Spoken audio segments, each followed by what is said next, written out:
Eles me contavam como praticavam a tortura para extrair informações de algumas pessoas, as estratégias que usavam, como executavam isso. Obviamente eles não podiam exagerar com essas, não vou dizer vítimas, com essas pessoas que cometiam crimes. O que eles procuravam era levá-los até o limite, que não os queimaram, dizem, não os queimaram, porque o exército não trabalha assim. Essa frase me surpreendeu e lembro bem, o exército não faz você sumir assim. O que aconteceu? Onde acha que eles estão? E ele me disse, eu sei onde eles estão e eles estão em um hospital, desculpe, eles estão em um cemitério militar. Esta era uma casa que descia, tinha um porão e nesse porão tinha um poço de água. E qual é a desse poço? Então lá eles tinham crocodilos e jogavam os corpos ali e os crocodilos comiam. E lá estavam os ossos. Quer dizer, muitas vezes me ofereceram para descer e pegar corpos em valas clandestinas, por exemplo. Me diziam, desça, padre, traga o corpo. Eu respondia que não ia. Quer dizer, porque eu sabia que se eu descesse ali, iam me deixar lá. Convidados chegariam para conversar comigo e lembro de um deles que falaria sobre o feminicídio da irmã dele. E quando ele ia chegar, algumas semanas antes, também assassinaram ele. A família volta a nos procurar e nos diz, já não dá mais. Minha filha não, porque morreu, meu filho também não, porque morreu e eu sou a mãe, eu quero te contar. E vem a mãe e me conta, né? Nesse país, a violência que vivemos dia após dia ressoa na mídia e no conteúdo que consumimos. Desde os telejornais até os podcasts de crimes, parece que toda a internet quer dar sua opinião sobre o assunto. No entanto, são poucos os criadores contemporâneos que, além de lucrar com a dor alheia, informam com responsabilidade e criam um espaço para as vítimas serem ouvidas. Digo isso pois hoje vamos conversar com José Grajales, conhecido nas plataformas como Pepe e Chema, alguém que através do seu trabalho dá voz àqueles que os meios tradicionais ignoram, pessoas cujos casos precisam ser visibilizados e atendidos. Olá, tudo bem? Eu sou José Grajales, mais conhecido como Pepe e Chema do podcast Pepe e Chema. Eu me dedico a esse tipo de entrevistas que abrangem temas de crime, temas que até podemos dizer que em alguns momentos, mistério ou simplesmente curiosidade sobre as histórias das pessoas. Mas ultimamente acho que o tema de dar voz às vítimas e pessoas que estão vivendo situações muito complicadas tem sido o centro da gravidade do meu projeto. Por que você decidiu me concentrar nesse tema tão complicado? Eu acho que não foi uma decisão propriamente minha, foram as circunstâncias que foram me levando para isso, para dar voz às pessoas, porque evidentemente ninguém pensa em fazer YouTube para colocar sua vida em risco, não é? Mas o fato de ver o público reagindo às histórias impactantes de algumas pessoas me deixou claro que as pessoas queriam que fosse dada voz àquelas que precisavam, sabe? No começo, meu projeto era muito mais curioso, variava muito mais entre o entretenimento, o divertido e o sombrio. Em certo momento, o foco ficou só nessa parte e acredito que foi o próprio público. Decidiram que talvez eu poderia ser essa pessoa que poderia entrevistar quem precisava, então esse foi o motivo pelo qual meu projeto evoluiu para dar voz às vítimas. No trabalho de entrevistar tantas pessoas, a gente se depara com perfis e casos que são realmente impactantes e complicados. Pepe nos conta que um dos que mais o surpreendeu foi a conversa que ele teve com um ex-militar que revelou como funcionam algumas das atividades mais obscuras feitas por quem, teoricamente, deveria nos proteger. Eu acho que o primeiro caso que eu fiz que me fez sentir que talvez pudesse haver um caminho foi um caso que, não foi exatamente um caso, foi uma pessoa, um militar desertor, vou chamá-lo assim, porque foi assim que ele me contou.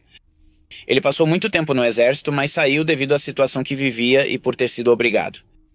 Porque estava realizando atos ilegais Nessa entrevista, percebi que eles enfrentavam situações bastante difíceis. Não só quando enfrentavam o narcotráfico ou a parte criminosa do México, mas percebi que, na verdade, o lado obscuro do exército está dentro dele.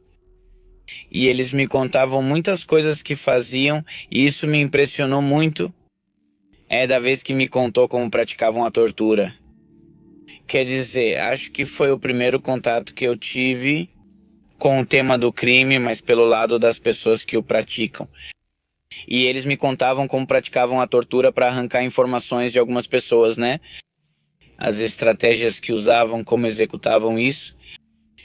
Obviamente, eles não podiam exagerar com essas, não vou dizer vítimas, com essas pessoas que cometiam delitos. O que eles procuravam era levá-los até o limite.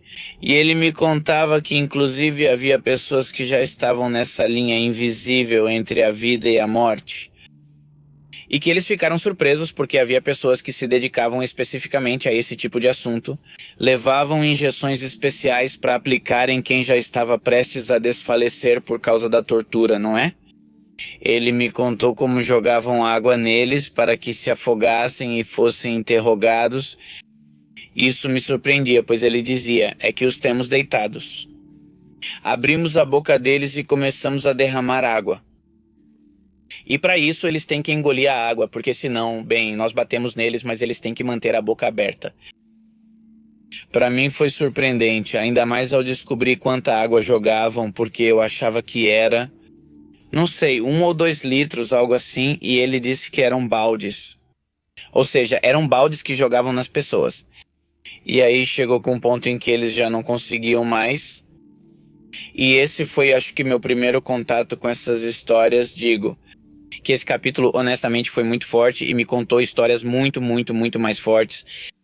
Mas fui eu. Lembro que esse foi o primeiro contato que tive de me impactar pelo que as pessoas podem fazer contra outras pessoas. Não, eu não tinha consciência. Eu não tinha consciência da maldade que existia na milícia, de verdade. Ou seja, como todos sabemos que há coisas internas que não estão certas, sabemos que, bom, que sim, existem punições para os militares que se comportam mal, mas não a tal ponto que eu me lembro que me contava que quando essa pessoa tinha entrado no exército, eles eram castigados e usavam a famosa tábua, né, que é isso, tipo, bem, literalmente uma tábua com um cabo que eles batiam regularmente nas nádegas ou nas bundas das pessoas.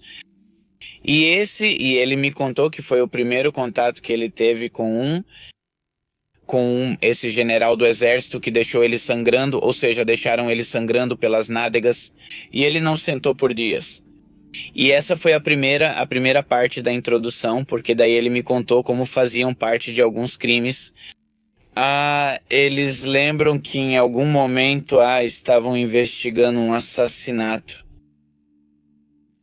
Esse assassinato tinha acontecido Bem, foi como um confronto que o exército teve contra essas pessoas.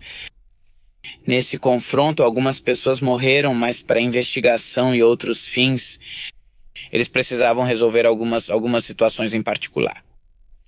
A que me refiro? Que eles não podiam dizer que tinham cometido esse ato, mas tinham que recriar a cena de tal forma que parecesse que essas pessoas tinham se enfrentado entre si. E então ele me diz que estavam era um terreno murado, havia poucas casas por perto, apenas uma em frente. E que nesse terreno tiveram que recriar toda essa parte, né? Pegaram as mãos dos falecidos, colocavam a arma, faziam com que atirassem, mesmo que já estivessem morta a outra pessoa, para que na investigação desse positivo como pólvora nas pessoas, e armaram tudo. E ele me contou que chegou uma pessoa do exército e disse, olha, tudo estava perfeito, mas temos um pequeno problema. Ele pergunta, qual o problema? A casa da frente tinha câmeras apontadas para o cenário que montavam. E então, ele me contou como eles tiveram que abrir a casa e nessa casa havia uma senhora Ah, ela foi agredida, maltratada, trancada num quarto e mandaram que ficasse em silêncio. Roubaram o dispositivo com todas as informações das câmeras. Então eu comecei a me surpreender com a forma como o exército operava. Não quero dizer com isso que acho que sempre operam assim ou que sempre fazem isso, porque considero que temos heróis comprometidos com o México. Mas também consideramos que há pessoas dirigentes e pessoas de altos cargos que evidentemente a preocupação deles é uma preocupação que tem a ver com a imagem pública do governo. Não, quanto menos confrontos, quanto menos mortos, melhor para eles. E então eles têm que esconder muitas coisas, têm que procurar como executar seus projetos.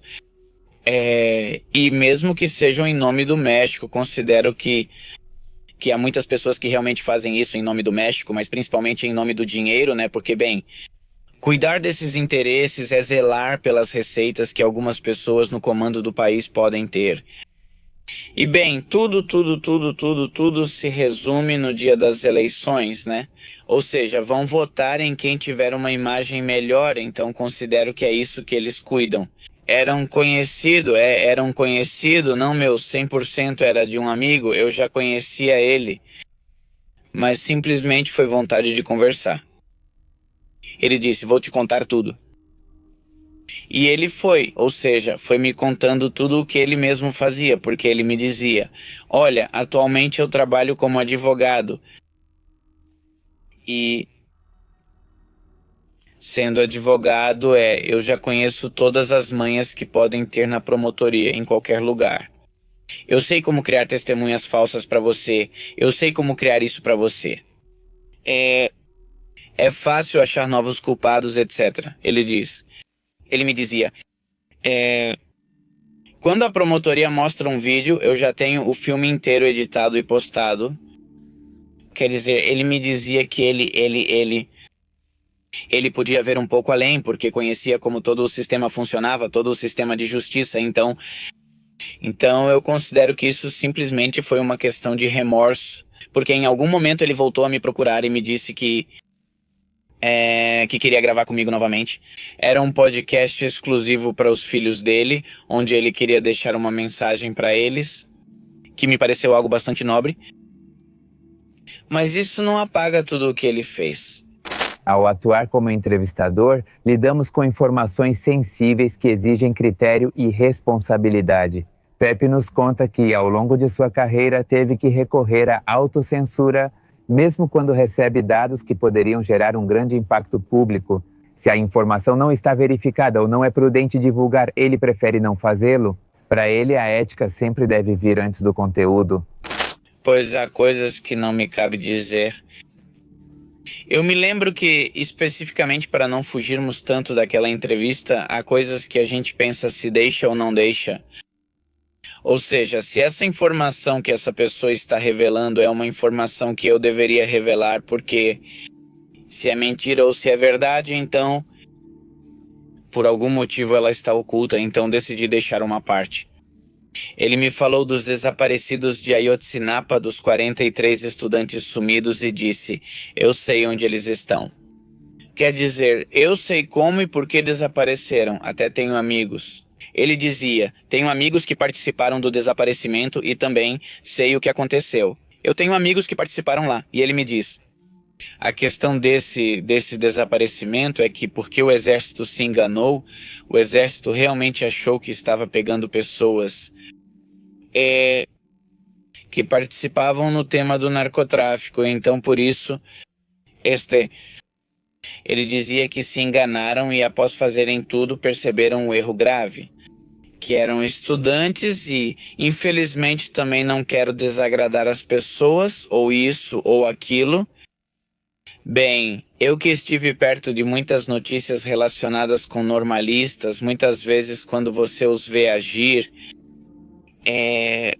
eles estão cometendo crimes, roubo de ônibus, ataque a pessoas.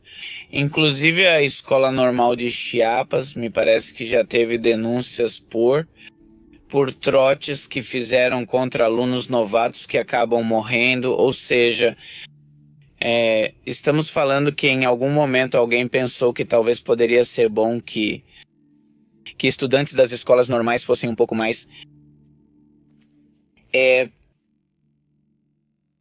que exijam seus direitos, talvez de uma forma não muito correta, não através da violência e do crime. Então isso acontece e ele me comenta que não os queimaram, diz não os queimaram porque o exército não trabalha assim. Ou seja, essa frase me surpreendeu e eu me lembro perfeitamente. O exército não faz você desaparecer assim. O que aconteceu? Onde você acha que eles estão? E ele me disse, eu sei onde eles estão, e eles estão em um hospital, desculpe, eles estão em um cemitério militar, dentro de um campo militar. E ele me disse, quem vai procurar lá? Quem vai entrar no campo militar do exército? Para quem vão dar autorização? Ou seja, o próprio governo vai se dar sua própria autorização para mostrar onde estão os corpos. Ele me diz, não vai acontecer nada, nunca vão encontrá-los. E bem, lembremos que já houve governos prometeram responder sobre o ocorrido na época de Enrique Peña Nieto, claro. Por aí Andrés Manuel comentou que ele também ia dar uma resposta sobre isso, eu não. Fiquei muito claro, satisfeito com as respostas ao que foi dito, mas bem, isso aconteceu e bem, achei muito forte, né? E essas coisas eu não coloquei totalmente, respondendo a sua pergunta especificamente. Essa informação, eu acho que não me cabia dar assim, porque eu não sei se é real ou não. Me parece convincente, eu acho que faz todo sentido. Ou seja, eu acho que se você é uma pessoa que tem um crime, você vai tentar escondê-lo no lugar onde você tem maior controle sobre o espaço, né? Então já vimos muitas pessoas que fizeram esse tipo de coisa, né? Que de repente um senhor mata a esposa e diz, tem uma casa em construção, vou levar ela para lá. Criam uma parede fictícia de espessura estranha e colocam a pessoa ali. Tempo depois percebem isso e isso aconteceu. Alguns filhos perceberam esse muro quando estavam fazendo reformas, 25, 30 anos depois que a mãe deles havia desaparecido e perceberam que a mãe estava ali. Imagine o impacto, né, que deve ser essa situação. Então, eu acho que o exército e eu acho que o governo, de modo geral, escondem suas coisas onde eles acham que ninguém mais vai procurar, onde eles podem ter o controle, porque se colocarem em um campo aberto não faz sentido. Não faz sentido jogá-los em um barranco e achar mais de 40 cadáveres, né? Ou que tenham sido incinerados. Não faz sentido que tenham feito isso em um espaço aberto, né, onde possam encontrar evidências. Eles sabem como se investiga esse tipo de coisa e, portanto, sabem como esconder isso também. Fiquei surpreso com a forma como eles operam para resolver seus problemas. Eu me lembro de um padre, um sacerdote, que trabalha lá em Michoacán. Achei impressionante porque ele se dedicava a negociar com os narcotraficantes a recuperação dos corpos. Ou seja, não me devolva a pessoa viva, olha, já sabemos que você matou. Olha que a mãe dele, me ajude para que eu possa recuperar o corpo, me diga onde está para que eu possa entregá-lo e possamos ficar tranquilos. Não vamos fazer mais nada. E ele se dedicava aí. E ele se lembra de um dos lugares mais assustadores, que pôde visitar e me diz, esta era uma casa que descia, tinha um porão e nesse porão tinha um poço de água. E qual é a desse poço? Lá tinham crocodilos, diz, jogavam os corpos e eles comiam. E lá estavam os ossos. Quer dizer, muitas vezes me ofereceram descer para pegar corpos. Em valas clandestinas, por exemplo, me diziam, desça, padre, aí está o corpo. Traga ele, dizem, não desço. Porque eu sabia que se eu descesse, iam me deixar lá. Então me surpreende, evidentemente, a criatividade. Hoje vemos grandes operadores de drone pilotando drones com armamento, cada vez mais criativos para o transporte da droga. Inclusive falei com pessoas da segurança do aeroporto. Eles me disseram que uma das alternativas para transportar substâncias ilícitas é que agora elas são levadas em pequenas doses de líquidos separados que, quando já trazem para o país, eles se dedicam apenas a misturá-los para que resulte nesse composto químico. Então, pouco a pouco, né, o narcotráfico também vai se profissionalizando, né? Eles têm seus cursos, têm seus treinamentos, têm suas formas de recrutar pessoas. Eles têm suas técnicas, têm seus próprios blindados artesanais e pouco a pouco vão buscando o que mais fazer, né?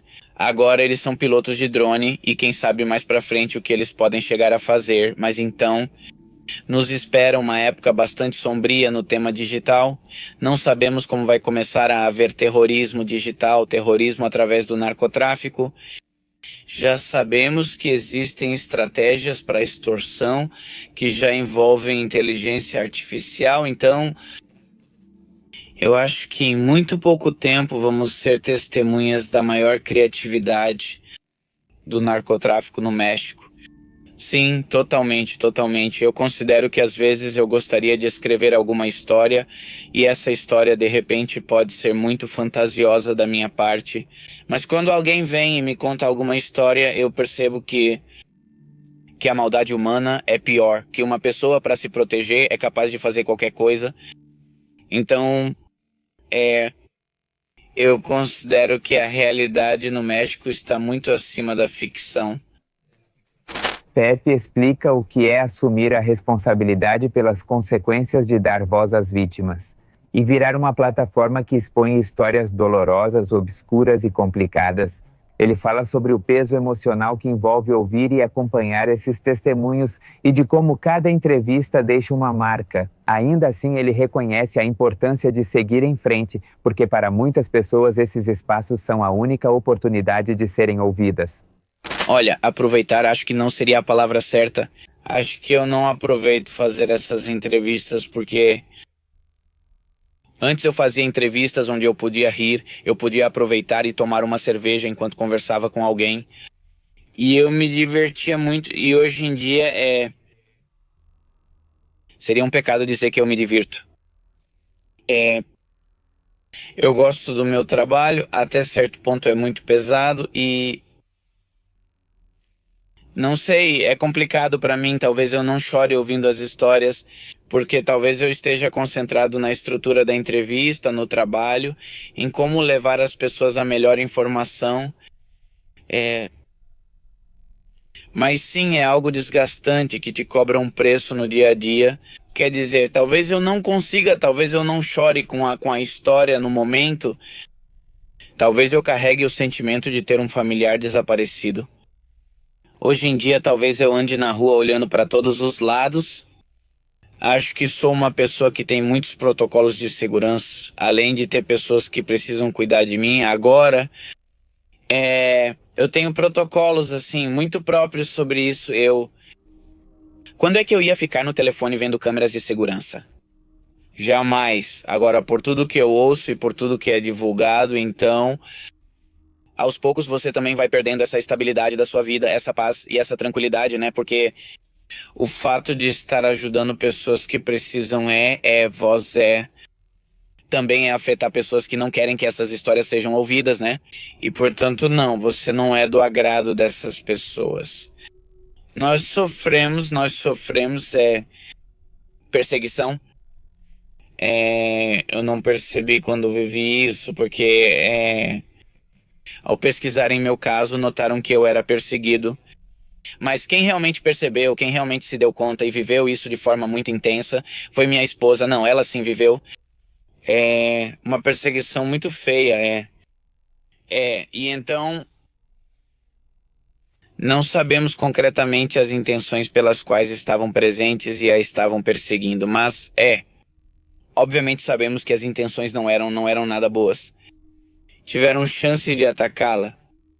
Decidiram, não fazer isso completamente, mas simplesmente colocar medo. Mas então, com uma equipe jurídica profissional, foi possível realizar uma investigação profunda e obter resultados.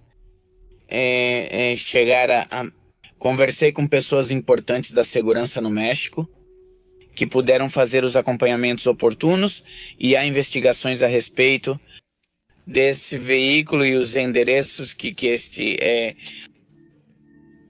conseguiram encontrar, não. Isso, não sei se foi alguma entrevista, se foi alguma pessoa que talvez falou sobre a minha vida, sobre mim. Não sabemos. Eu quis sair do país e pedi ao meu advogado, me tira daqui, não quero mais ficar. Minha esposa grávida, 6, 7 meses, eu com 1000 projetos e agora 1000 traumas. E então, esses são os momentos em que você percebe que, bom, muitas coisas não valem a pena, né? Se tiver que apagar um vídeo, apaga. Eu procuro censurar os nomes dos envolvidos. Não sei, quer dizer, eu tento tomar essas pequenas medidas de segurança, porque normalmente meus vídeos são focados em questionar a autoridade. De que forma? Questionar, dizer, ei, aqui temos um caso onde a senhora está nos mostrando evidências do que está acontecendo. E o único que eu tento pedir à autoridade é que, se houver alguém competente com um cargo mais alto, que possa prestar atenção ao caso e ao que está acontecendo, que o faça ou não. Ou seja, você não vai me ver xingando o assassino, não. O assassino já fez o que tinha que fazer agora. Devemos pedir à autoridade ajuda, não cooperação. Para essa parte, muitas vezes o problema é que a autoridade coloca tantos obstáculos que de repente você já não sabe o que é pior, né? Se é o assassino ou a própria autoridade que não te oferece justiça e você já não sabe se a intenção dela é te proteger ou defender um criminoso. Assim, há pouco, enquanto você me contava, eu disse, vou contar isso no podcast. E esse foi um caso bastante comentado no México, foi um caso bem grande, era o Grupo Fugitivo, me parece que esse era o nome do grupo. Um grupo de músicos de Tamaulipas que desapareceu de domingo para segunda-feira em uma apresentação misteriosa em um lugar nos arredores da cidade. E nunca mais se soube deles, que há indícios de que estão mortos, de que foram incinerados em uma olaria. Mas também os familiares receberam relatos de que eles estão vivos e foram vistos em alguns lugares.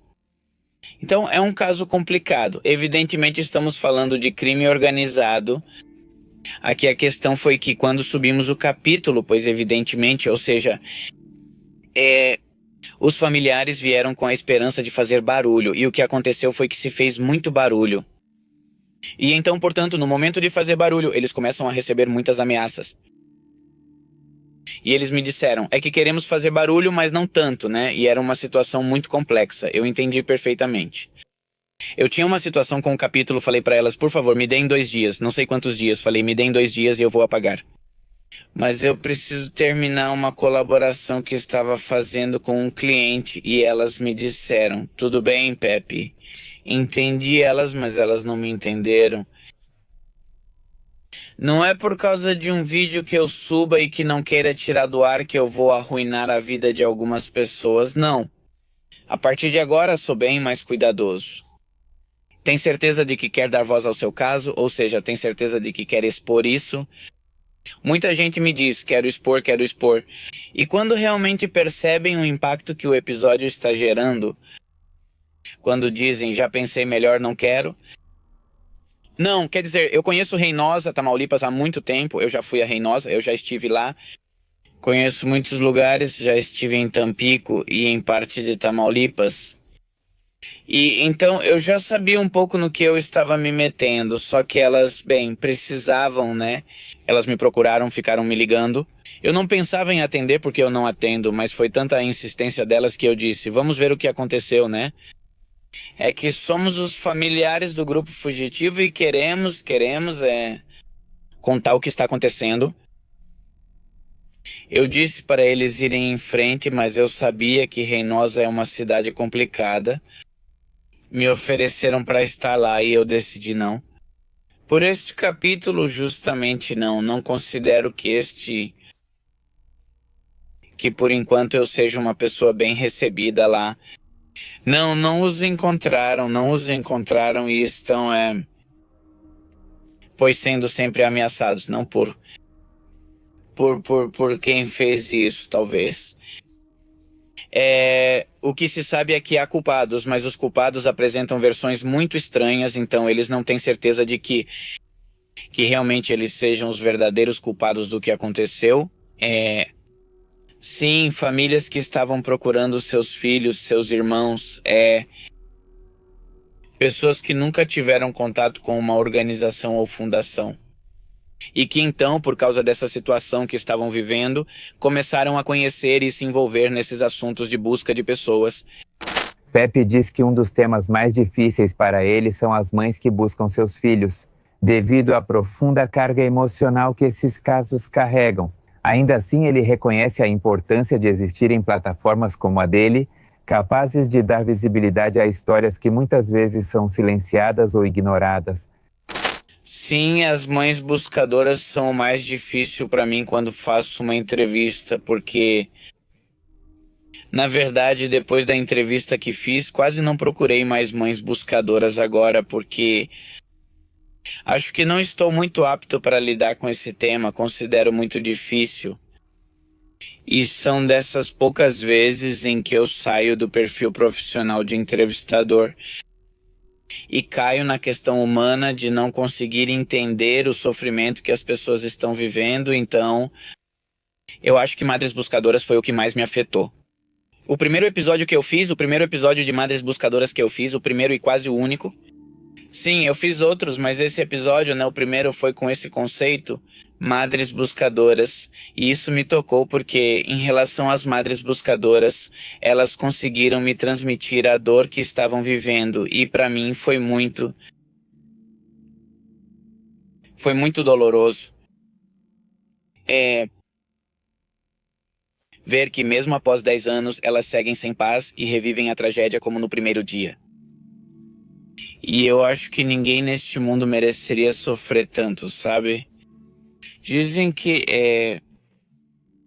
tem uma frase que eu não sei direito, mas vou tentar dizer com minhas palavras, que é tipo: não há mal que dure 100 anos, nem corpo que aguente. Elas são a prova viva de que depois que isso acontece,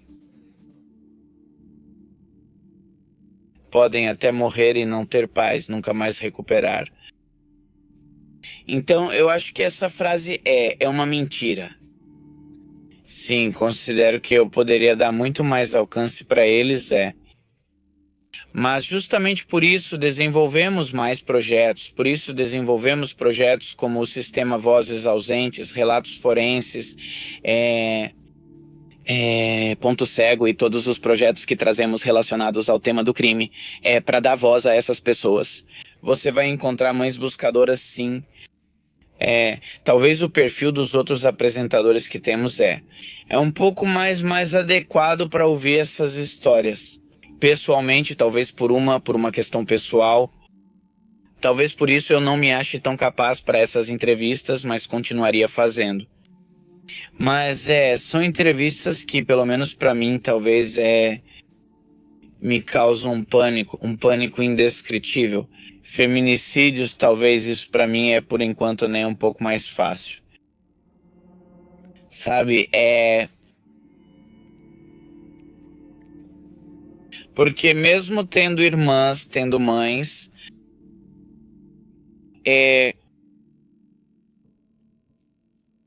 não é um assunto que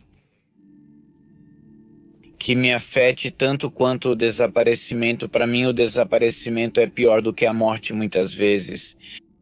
Do ponto de vista familiar,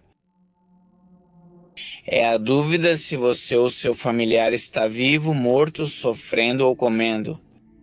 Se está sendo torturado, vivo ou morto. Então, todos os dias você sente aquela sensação que uma pessoa sente antes de perder um familiar em um hospital ou em um acidente, sabe? Já morreu, não.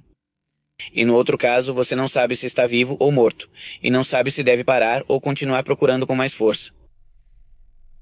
E eu sinto que esse desgaste emocional, mental, acaba com as pessoas, acaba com a vida delas, né? Uma morte é um luto que se vive e que com sorte você vai conseguir superar. Mas um desaparecimento é um luto que não termina até que você saiba qual foi o destino do seu familiar, até mesmo saber que morreu e encontrar os ossos pode ser um grande alívio para um familiar. Elas, as mães buscadoras, me diziam: para nós o sucesso, Pepe, é dar. Com os corpos. De 100% das pessoas que desapareceram, que procuramos e encontramos, todos nós os encontramos mortos.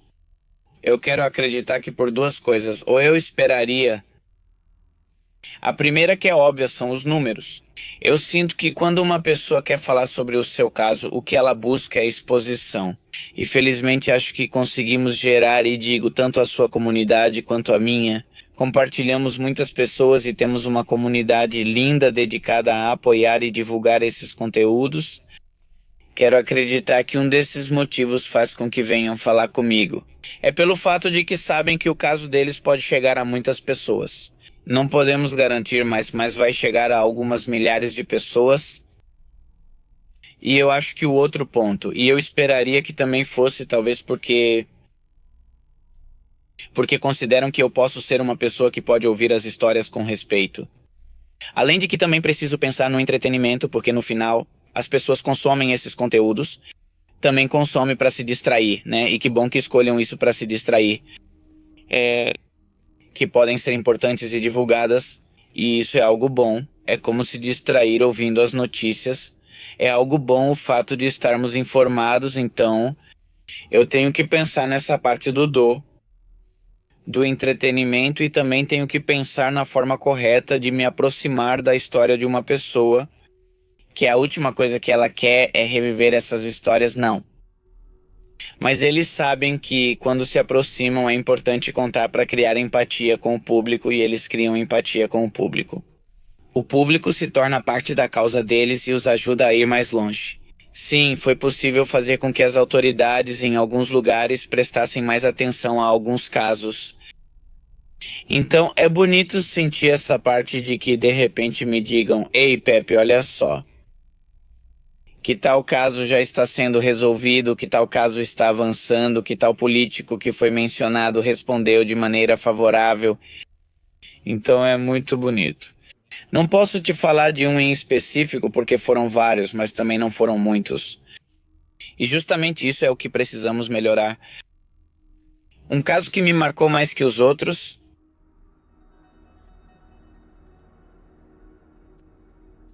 Bem,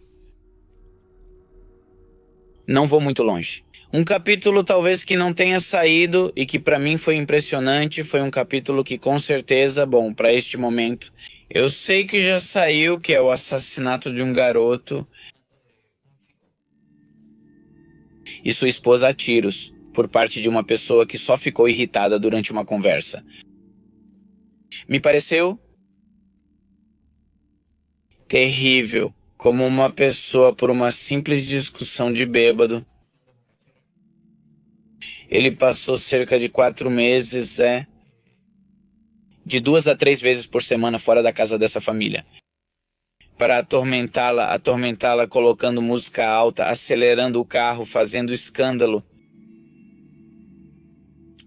Eu me perguntava, como alguém dedica tanto tempo ao terror psicológico e que de um dia para o outro essa pessoa mude e dispare contra toda a sua família, tirando a vida de 2 pessoas. E praticamente a saúde e a estabilidade de outra pessoa, não é? Essa pessoa que sobreviveu, felizmente levou 7 tiros, teve o joelho destruído, teve o braço destruído, várias partes do corpo foram destruídas. E foi um caso que me surpreendeu muito, porque eu pensei, como é possível? Como é possível que um rapaz de 27 anos, 25 anos, tenha isso? Essa vontade de vingança, né? porque também atuava na promotoria. Como você procura a promotoria para pedir ajuda se um dos colaboradores deles fez isso com você? Que confiança? Infelizmente, e não vou falar mal da promotoria em si como instituição, mas acho que é uma instituição que também tem pessoas boas lá dentro, pessoas que fazem seu trabalho, mas infelizmente considero que é tanto trabalho, tanto crime que acontece no México, que os ministérios públicos ficam sobrecarregados. Muitos. Não sei se você já teve a oportunidade de ir a uma delegacia, mas se algum dia você foi fazer uma denúncia e foi recebido pelo Ministério Público, você vai notar que a mesa dele está cheia. Literalmente não estou brincando, de pastas desse tamanho, volumes e mais volumes, e você olha para as paredes e não vê as paredes porque só vê pastas. Não sei se uma pessoa comum leria tudo isso em toda a sua vida. E então é surpreendente o nível de trabalho que essas pessoas colocam nisso. E obviamente é aqui que entra a parte do negócio, né? Que tenho muito trabalho e várias tarefas, pois o político pede números e dados. Quantos você já resolveu? 5, 10, 15, 20? Não, só um não. Como assim você vai resolver só um? Para os gráficos deste ano tem que haver uma diminuição no índice de criminalidade? Então me dê resultados, não sei como, mas eu quero resultados positivos. E então você vê pessoas tendo que inventar crimes, tendo que inventar delitos, para dizer que neste sexênio prendemos mais pessoas, houve menos assassinatos, houve menos feminicídios. Isso, nos dados dos feminicídios, é uma mentira vil. Quando um candidato vem e te diz, pois é, houve uma redução de feminicídios no México de 15% comparado com o sexênio anterior, às vezes é só reclassificação do crime. Às vezes a mulher chega machucada pelo marido ou até morta e dizem, não, isso foi só lesão corporal. Porque lembremos que o feminicídio não se mede apenas pelas vítimas que morrem, mas também pelo feminicídio na forma tentada. Então, se eles colocam como tentativa de feminicídio e passam como lesão corporal, isso reduz o número de feminicídios no país. É uma besteira, mas é assim que funciona. Por isso essa besteira que os políticos fazem de colocar seus gráficos para esfregar na nossa cara que estamos tendo um grande país, eu acho isso uma tremenda porcaria. A constante exposição a temas como violência, feminicídios e desaparecimentos provoca aos poucos uma dessensibilização no espectador. No entanto, Pepe aponta que isso é uma consequência direta do fácil acesso que temos agora a esses casos. Ele também compartilha conosco que, em seu papel como entrevistador, a convivência repetida com essas histórias lhe permitiu identificar padrões de comportamento dentro dos casos criminais. Padrões que podem servir como sinais de alerta e, em alguns casos, como ferramentas para a prevenção. Não é que tenham se acostumado, acho que sempre existiram, mas hoje ficamos sabendo de muitos. Antes você ficava sabendo, não, encontraram uma moça morta, dizem que o namorado batia nela, isso e aquilo. E hoje em dia você fica sabendo de um feminicídio em Ciudad Juárez, um feminicídio em Acapulco, em um vilarejo perdido, da Baixa Califórnia. Por quê? Porque temos o poder das redes sociais. Estamos percebendo cada vez mais a realidade do nosso país? Isso não significa que não haja acidentes na estrada México-Querétaro, apenas que não ficamos sabendo deles. Não quer dizer que não estejam acontecendo, mas hoje é muito mais provável que fiquemos sabendo. E isso é bom porque nos abre a mente. Para que a gente tire suas próprias conclusões sobre o que o governo quer que a gente saiba, porque o governo diz não está acontecendo nada. Estamos vivendo em um país tranquilo e seguro. Não sei se isso fez parte da estratégia política deles. A presidenta Claudia Sheinbaum sai às ruas e é praticamente assediada, não é? alguém meio que encosta nela ou realmente encosta. E ela percebe que se nem a presidenta está segura com escolta, o que será de nós? Ou seja, o que espera por uma garota que sai do trabalho às 10 da noite, pega o metrô e vai até as partes mais distantes da cidade? Ou seja, o que espera por essas pessoas se nem a própria presidenta conseguiu ficar tranquila na primeira vez que saiu à rua?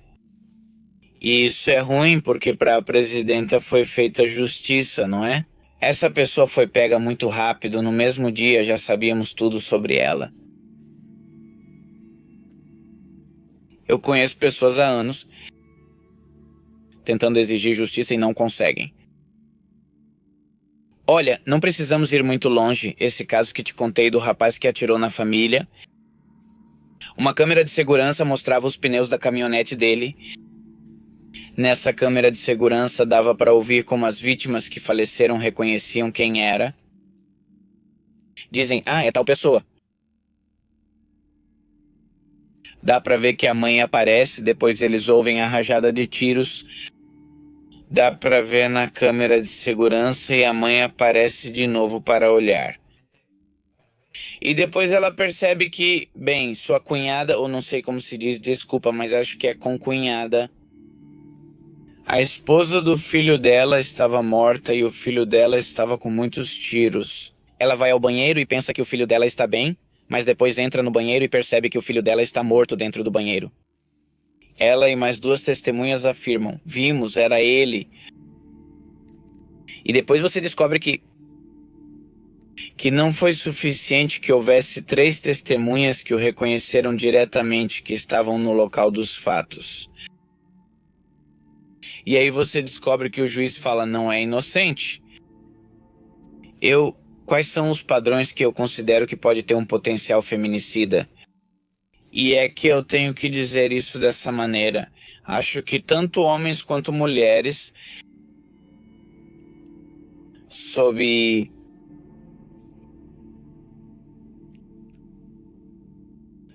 os efeitos, ou seja, para correr sob os efeitos necessários, acho que todos podem cometer um crime ou assassinato.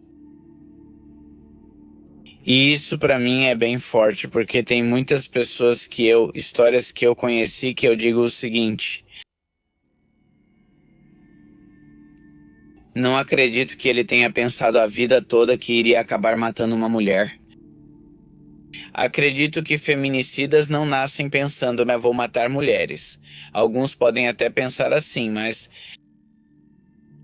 o que eu tenho visto é uma baixa tolerância à frustração, à incapacidade de lidar com uma discussão, à incapacidade de controlar um impulso.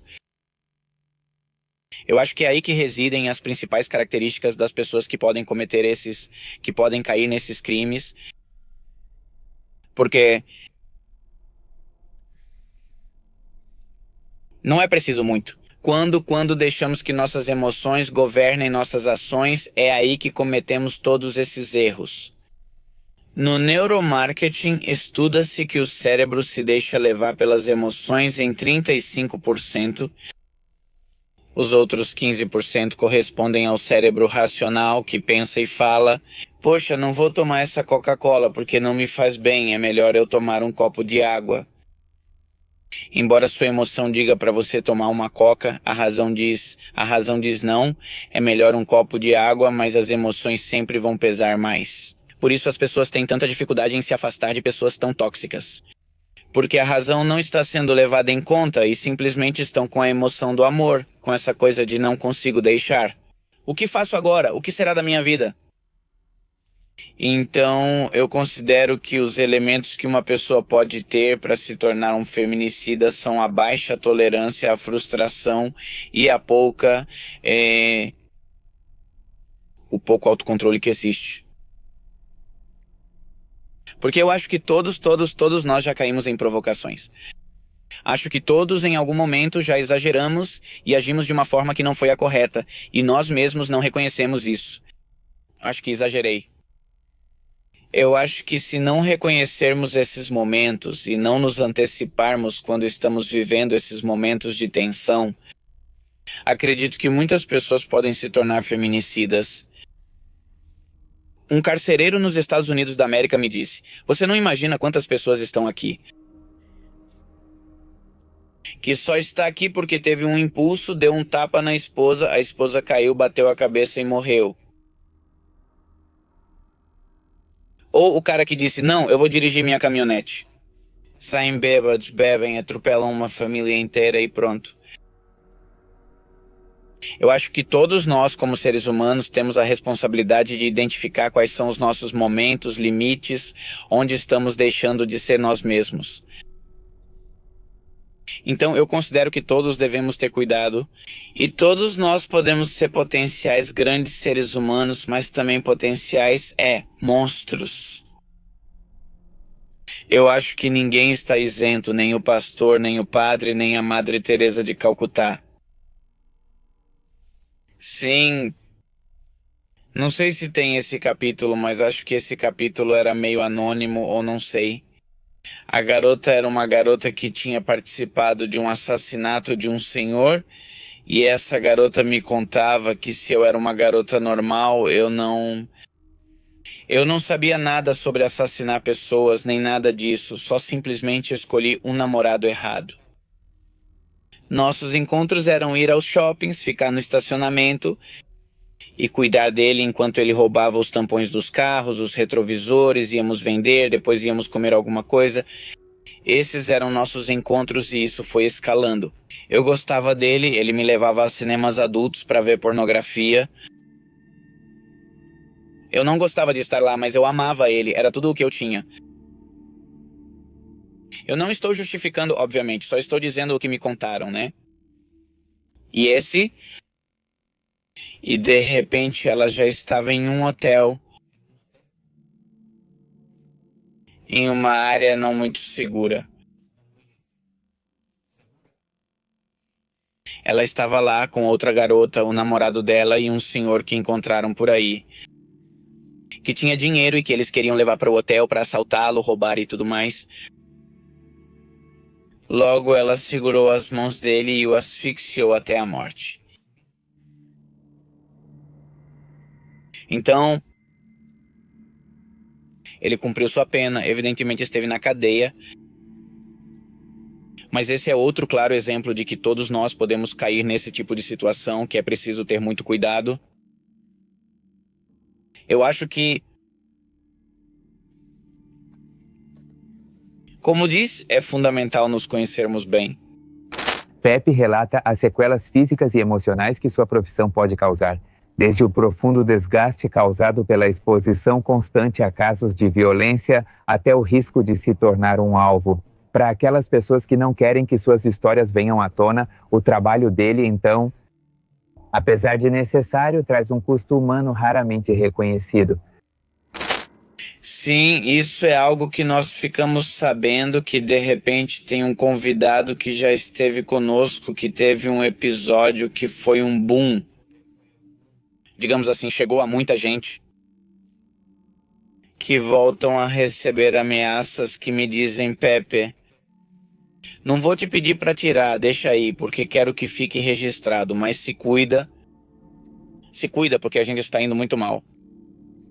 Convidados chegariam para conversar comigo e lembro de um que falaria sobre o feminicídio da irmã. E quando ele ia chegar, algumas semanas antes, ele também foi assassinado. E a família volta a nos procurar e diz: "Eu já não dá mais. Minha filha não, porque morreu. Meu filho também não, porque morreu. E eu sou a mãe e eu quero te contar." E aí a mãe me conta, né? Mas são momentos difíceis, porque a gente teve que descobrir muitas coisas para ir muito longe do Dr. Jorge Olivares, criador do projeto Relatos Forenses, médico legista que não realiza necropsias e às vezes ele chega ao escritório abalado e pergunta: "O que acha, amigo?" Ele me diz: Estou muito triste porque hoje fiz a necrópsia em alguém, em uma senhora. E quando saí, os familiares se aproximaram e me disseram: Doutor, que bom que foi o senhor quem fez a necrópsia. Minha mãe era muito fã do senhor. Ela não perdia seus conteúdos. E tudo isso te afeta, de verdade te afeta. Eu acho que esse negócio de delírio de perseguição, que de repente eu nem sei se tem tanto de delírio assim, eu acho que aí é principalmente onde meus problemas emocionais se concentram, nessa parte de me sentir seguro, de me sentir tranquilo onde estou. Porque sim, tipo, hoje que estou em Monterrey eu estou tranquilo, saio pra rua, olho, mas se estou na cidade do México, o que acontece é que fico olhando para todos os lados o tempo todo. Bom, não sei o quão criança seja, ou menina, ou pequeno, mas um dos casos que mais me afetou foi o de uma querida menina de Tampico, Tamaulipas, Carla Rosses. Ela tinha 14, 15 ou 16 anos, não lembro exatamente, acho que 14. Isso partiu minha alma, porque eu estava com a mãe dela semanas depois que isso tinha acontecido. Ouvir a história partia minha alma, pois eu estava na mesa enquanto ela fazia a lição de casa. No dia do desaparecimento dela, eu estava em casa. Eu caminhei pelo lugar onde ela caminhou, onde apareciam as câmeras de segurança, e cheguei até o ponto onde estava o corpo dela. E há um caso terrível, onde felizmente acredito que foi possível fazer justiça, onde as autoridades agiram. Ainda há muitas coisas, mas foi um caso que para mim realmente me abalou. Viajei a Tamaulipas só para falar com ela e me informar sobre a história dela, porque ela me pediu que fôssemos, que se pudéssemos visitá-la, então lá fomos nós. Acho que ele ainda está preso, mas ainda não foi feita a justiça. Que bom que ele esteja preso. Por enquanto, esperamos que as autoridades possam agir de maneira profissional para investigar e chegar ao fundo da questão. Eu abordo temas paranormais, sim, mais do que eu gostaria. Um amigo me falou isso após minha primeira entrevista sobre paranormalidade. O sapo, das histórias de terror do sapo. Então, ou histórias de medo, acho que era histórias de medo do sapo. Um locutor de rádio muito bom e que já tinha sido meu aluno, se dedica a investigar esses temas paranormais. E na entrevista eu lembro que ele me disse: Pepe, o tema paranormal é uma porta. Uma porta que, ao abrir, permite que você entre para descobrir e que eles saiam para te ver. E eu acreditei até certo ponto, mas não achei que fosse tanto assim. Hoje em dia, o tema paranormal é uma constante na minha vida, é uma constante que deixa de ser engraçado, não tem mais aquele ai, me conta o que aconteceu, e que começa a dizer e começa a ver como isso estraga momentos. Te tira a paz, não te deixa dormir, faz sua família sofrer.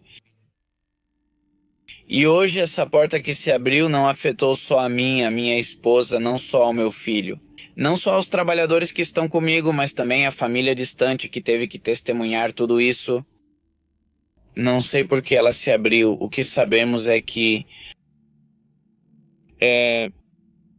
fala-se de bruxaria. Temos informações? Temos. Pela situação delicada, decidimos por enquanto manter essa parte protegida por tudo o que está sendo feito. Já, não é que eu acho, já é. Quer dizer, não. Não é uma questão de acreditar agora, sabe? É uma questão de fatos. Hoje, pra mim,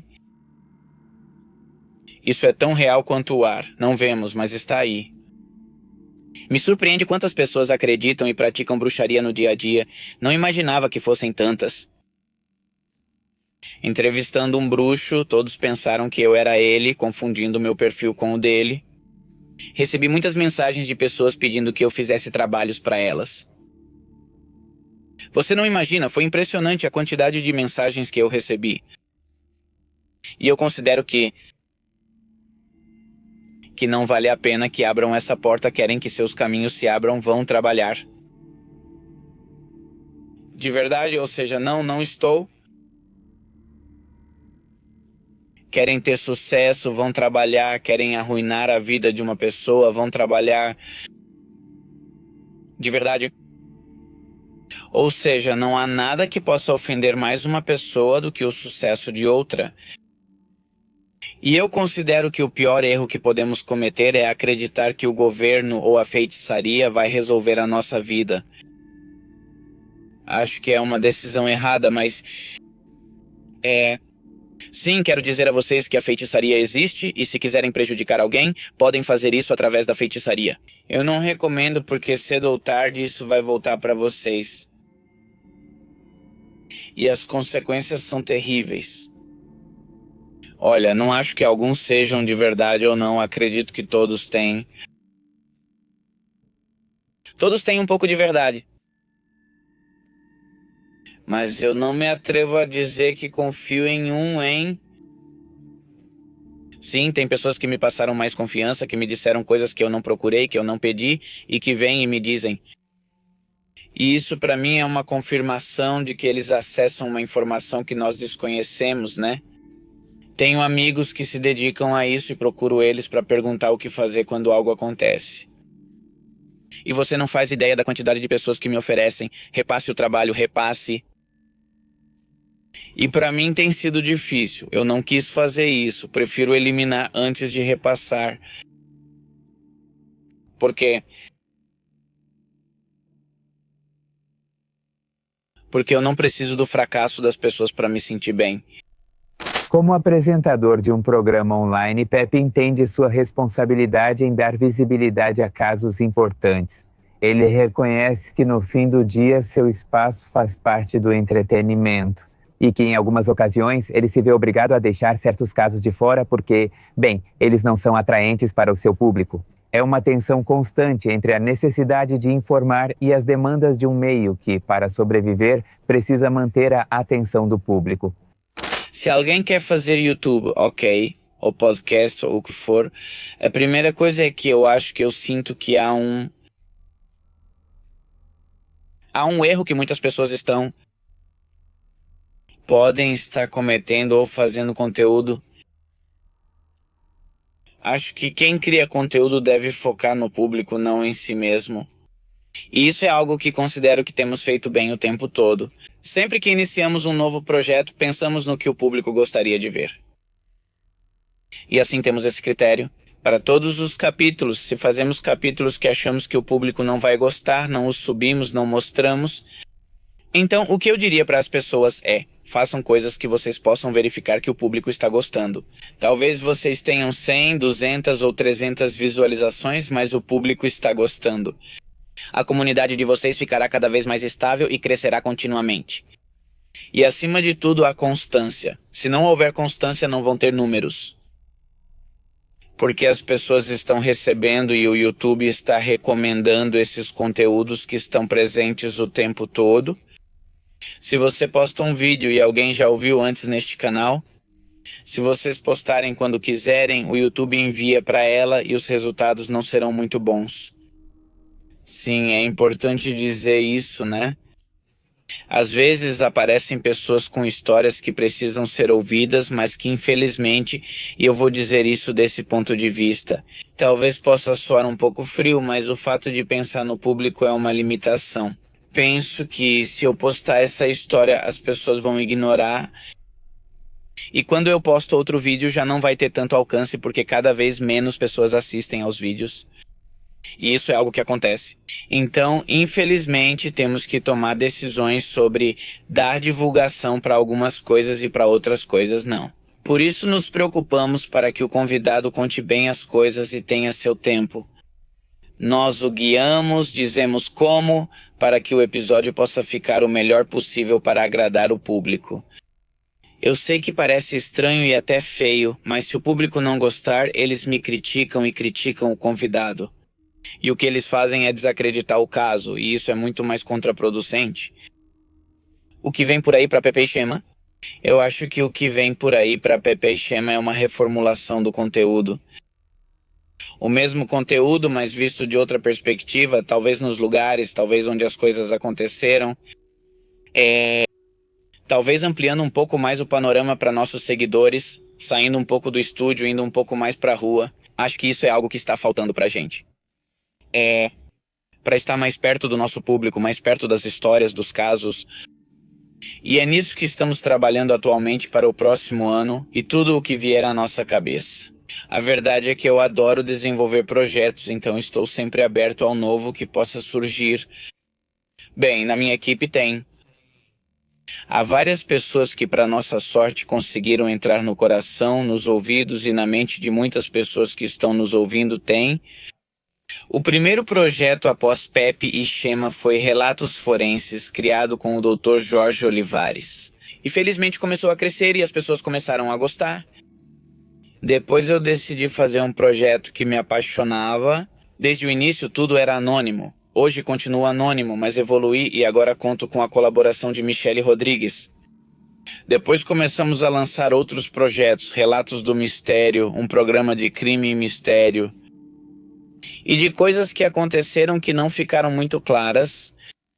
Depois fizemos Vozes Ausentes, o sistema Vozes Ausentes com Paola Bettencourt, um projeto que teve muita visibilidade. Felizmente, ele Sistema, que também é um projeto focado no tema de justiça e crime no México. Ponto Cego. Um olhar diferente sobre os crimes que acontecem, mais pelo lado da investigação, do que se fala na investigação, do que se ouve. Seguimos com novos projetos. Tem outro canal chamado Eu Sou Pepe e também Chema. Divulgamos essas histórias interessantes de pessoas que se dedicam a coisas pouco convencionais. É um projeto que me apaixonou desde o começo e do qual me afastei, mas retomei para as pessoas que ainda queriam ver esse tipo de conteúdo. Então continuamos trabalhando a muitos outros projetos, tem Debate Sério, tem Desclassificados com Jorge Sux, todo um programa de especialistas no tema paranormal, no tema objeto voador não identificado. Bem, para tentar entender o que acontece lá em cima, a verdade é que cada vez acredito mais, cada vez posso verificar que isso está acontecendo. E hoje olhar para o céu, para mim é um hábito para ver o que encontramos lá e já tivemos muitas surpresas. Pepe é, acima de tudo, otimista. Ele ainda espera que, com o tempo, nosso país possa avançar para um futuro em que o crime deixe de ser uma opção para as novas gerações. Como comunicador, entrevistador e apresentador, ele mantém suas plataformas ativas com o propósito de dar voz a quem precisa e de compartilhar conhecimento com aqueles que buscam conteúdo que informe, sensibilize e gere consciência. Seu trabalho é mais que um emprego, é compromisso com a verdade e histórias que não devem ser silenciadas. Se as pessoas querem casos mais mórbidos e mais violentos, eu considero que não. Ou seja, não. Se é uma característica que faz com que as pessoas queiram ver um vídeo, porque as pessoas não querem ver um assassinato comum e corriqueiro. É forte dizer, mas percebo pela reação do público que não. Então eu não considero que eles estejam buscando somente isso. Eu acho que às vezes eles procuram histórias onde eles possam se identificar e sentir parte da sensação que a pessoa está vivendo. Não sei se estou com um conceito errado, mas não acho que o tempo todo te exijam esse conteúdo sensacionalista, não. Obviamente tem que procurar que seja o menos sensacionalista possível. Olha, sempre dizem que o país está indo de mal a pior. Eu acho que não. Eu acho que tem coisas que sim estão indo de mal a pior.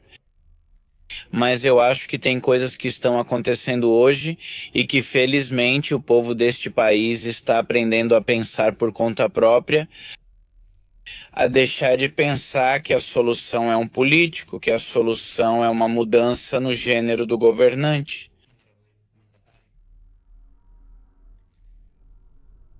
Eu acho que as pessoas estão percebendo que se querem conquistar algo na vida, elas são as únicas que podem fazer alguma coisa, porque não vão se preocupar. por um caso, por uma única pessoa. Então, eu considero que este país vai passar por momentos muito sombrios, mas vai chegar à maturidade de pensamento da população em geral. E podemos alcançar outros níveis de convivência, como em países asiáticos, onde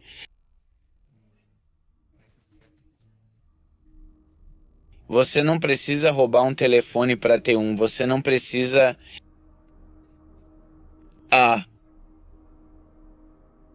ser grosseiro, onde você aprende a pontualidade. Acredito que ao alcançarmos esse nível de pensamento, o país vai evoluir de forma positiva e bonita, porque é um país que é muito emocional. Talvez não sejamos frios como os asiáticos. Acho bonito em nós termos sentimentos à flor da pele e saber aproveitar. E gritar, jogar as coisas pra cima e derramar cerveja quando o nosso time favorito faz um gol, né?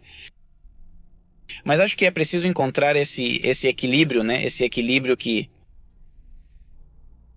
ajude as pessoas a saber o momento certo de jogar a cerveja pra cima e quando é o momento certo para dizer essa é a última, ou já não vou tomar a próxima cerveja, ou quero parar de beber, né?